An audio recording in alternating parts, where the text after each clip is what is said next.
കഴിഞ്ഞ ദിവസം നമ്മളെടുത്ത് ആ വിളയാത്ത ചക്കയുടെ ചക്കക്കുരുവായിരുന്നു കേട്ടോ. കൊള്ളത്തില്ലല്ലോ എന്നും പറഞ്ഞ് ഞാൻ കുറച്ചേ എടുത്തുള്ളൂ. ബാക്കി തൊട്ടടുത്ത വീട്ടിലെ പശുവിനും കൊടുത്തു കേട്ടോ. പക്ഷേ നല്ലതായിരുന്നു കേട്ടോ. അതാണ്ട് ഇതുപോലെ കുനുകുനാന്നരിഞ്ഞ് 5-6 ചെറിയ ഉള്ളിയും, 5-6 കുറച്ച് തോരൻ ചെറിയ ഉള്ളിയും പച്ചമുളകും എല്ലാം കൂടെ ചെറുതായിട്ട് അരിഞ്ഞ് തോരൻ വെച്ചപ്പോൾ നല്ല രസമുണ്ടായിരുന്നു കേട്ടോ. കുറച്ചുകൂടി എടുത്ത് വെക്കേണ്ടതായിരുന്നു തോന്നിപ്പോയി. ലച്ചുവിനുള്ള ലഞ്ച് ബോക്സാണ് റെഡിയാക്കുന്നത്. ഇത് നമ്മൾ കാശ്മീരിലേക്ക് കൊടുത്തു വിടാൻ വേണ്ടിയിട്ടാണ്. ലച്ചു രാവിലെ ക്ലാസ്സിന് പോയിട്ടുണ്ട്. അപ്പോൾ ആഷ്മിക്ക് കഴിഞ്ഞ തിങ്കളാഴ്ച മുതൽ പരീക്ഷ തുടങ്ങിയിട്ടുണ്ട്.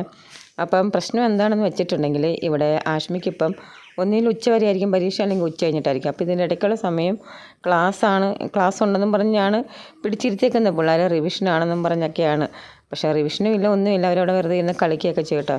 അപ്പോൾ അതുകൊണ്ട് ഒരുവിധപ്പെട്ട കൂട്ടുകാരെല്ലാം അവരുടെ പേരൻസ് ഒന്ന് വിളിച്ചുകൊണ്ട് അതുകൊണ്ട് അവളെയും വിളിച്ചുകൊണ്ട് വരണം.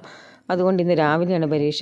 ഉച്ചയാകുമ്പോൾ വിളിക്കാൻ പറയണം. ചോറ് കൊണ്ടുപോകുന്നില്ല എന്നും പറഞ്ഞ് നിർബന്ധം പിടിച്ചിരിക്കും കേട്ടോ. ഞാൻ പറഞ്ഞു പറ്റത്തില്ല, ഇന്നും കൂടി ഉള്ളൂ സ്കൂൾ കേട്ടോ. അപ്പോൾ അടുത്ത തിങ്കളാഴ്ച മുതൽ ഹാഫ് ഡേയേ ഉള്ളൂ കേട്ടോ. അപ്പം ഇന്നും കൂടെ അല്ലേ ഉള്ളൂ ഈ വർഷത്തെ. ഇനിയിപ്പോൾ 6ാം ക്ലാസ്സിൽ നമുക്ക് ഇതുപോലെ ഒരു ദിവസം ഇല്ലല്ലോ ഇതുപോലൊക്കെ ഇരുന്ന് ലഞ്ച് കഴിക്കാനൊക്കെ ആയിട്ട്. അപ്പം ഞാൻ പറഞ്ഞു നിർബന്ധമായിട്ടും കൊണ്ടുപോയേ പറ്റത്തുള്ളൂ എന്ന് പറഞ്ഞ് അവിടെ കരച്ചിലൊന്നും വക വയ്ക്കാതെ ഞാൻ ലഞ്ച് കൊടുത്ത് വിട്ടിട്ടുണ്ട് കേട്ടോ. ഇവിടെ നിന്ന് TV കാണുന്നതിനെക്കാട്ടും നല്ലതാണ് പിള്ളേരെ കൂടെ അവിടെ നിന്ന് കളിക്കുന്നതെന്ന് എനിക്ക് തോന്നി. നാളെ എക്സാം ഇല്ല, ക്ലാസ് ഉണ്ട്. പക്ഷേ ഞാൻ പറഞ്ഞു പോകണ്ട, എല്ലാം കഴിഞ്ഞല്ലോ, ഇനി വീട്ടിൽ ഇരുന്നോളാൻ പറഞ്ഞു. വ്യാഴം, വെള്ളി, ശനി, ഞായർ 4 ദിവസം വീട്ടിൽ ഇരുന്നോളാം ഞാൻ പറഞ്ഞു. അങ്ങനെ ഞാൻ നിർബന്ധിച്ച് ചോറും ഒക്കെ കൊടുത്ത് ആഷ്മിയെ പറഞ്ഞു വിട്ടിട്ടുണ്ട്. ആഷ്മിയെ കൊണ്ട് വിട്ടിട്ട് വന്നതിന് ശേഷമാണ് ഞാൻ ബ്രേക്ക്ഫാസ്റ്റ് കഴിക്കാനിരുന്നത്. അപ്പം ദോശയും ചമ്മന്തിയായിരുന്നു.